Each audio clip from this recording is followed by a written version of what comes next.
એમાં છે ને 250 ml દૂધ એડ કરી દઉં છું અને બીજું 10 ml એક્સ્ટ્રા મેં બહાર રાખ્યું છે. એક્સ્ટ્રા આપણે જે દૂધ રાખ્યું હતું એમાં 2 ચમચી મિલ્ક પાવડર આપણે ઉમેરી દઈશું અને 2 ચમચી આપણે કોફી પાવડર આપણે એડ કરી દઈશું.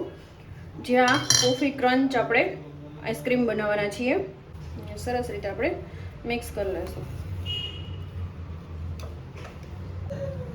આપણું દૂધ છે ગરમ થઈ જાય એટલે અહીંયા અડધો કપ આપણે ખાંડ એડ કરી દઈશું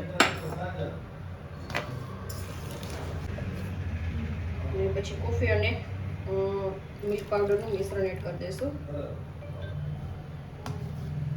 અને પ્રોપર રીતે આપણે મિક્સ કરી લઈશું.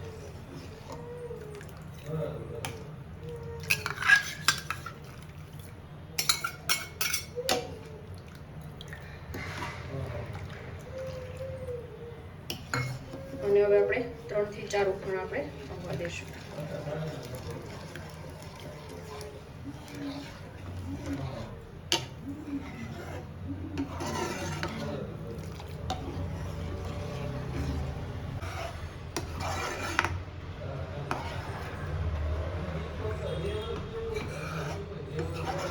અને આ રીતના કટ થઈ જાય ફ્રેન્ડ્સ એટલે આપણે નીચે ઉતારી રો ટેમ્પરેચર પર આવી જાય એટલે આપણે ફ્રીઝમાં સેટ થવા માટે 7 થી 8 કલાક માટે મૂકી દઈશું. તો એક પેનમાં જરીક મેં થોડું ઘી લઈ લીધું છે. અડધો કપ આપણે ખાંડ લઈ લઈશું. પાણી વગર જ આપણે કેરેમલાઇઝ કરવાની છે. આપણે એઝ ઇટ ઇઝ પાણી વગર જ આપણે મેલ્ટ કરવાની છે. ખાંડ છે ને અહીંયા ઓગળી ગઈ છે અને મારે લાઇટ જતી રહી છે એટલે તમને થોડુંક અંધારા જેવું લાગતું હશે ફ્રેન્ડ્સ. અને અહીંયા તમે જોઈ શકો છો કે એકદમ સરસ રીતે આપણી ખાંડ છે મેલ્ટ થઈ ગઈ છે. અને અહીંયા મેં છે ને બદામના કટકા લઈ લીધા છે આપણે ઉમેરી દઈશું. તમે કાજુના કટકા પણ લઈ શકો છો અને સરસ રીતે મિક્સ કરી દઈશું.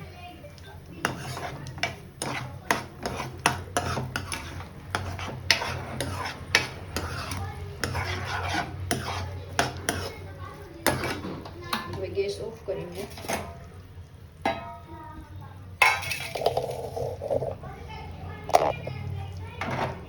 ડીશમાં છે ને મેં ઘી લગાડી દીધું હતું.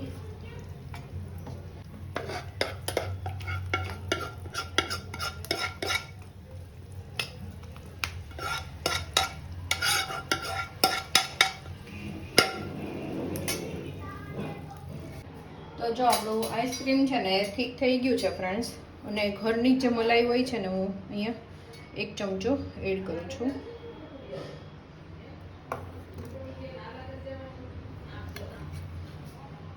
કે મેં ઘરનું જ બનાવેલું છે ને કન્ડેન્સ મિલ્ક હતું તો એ હું ઉમેરું છું.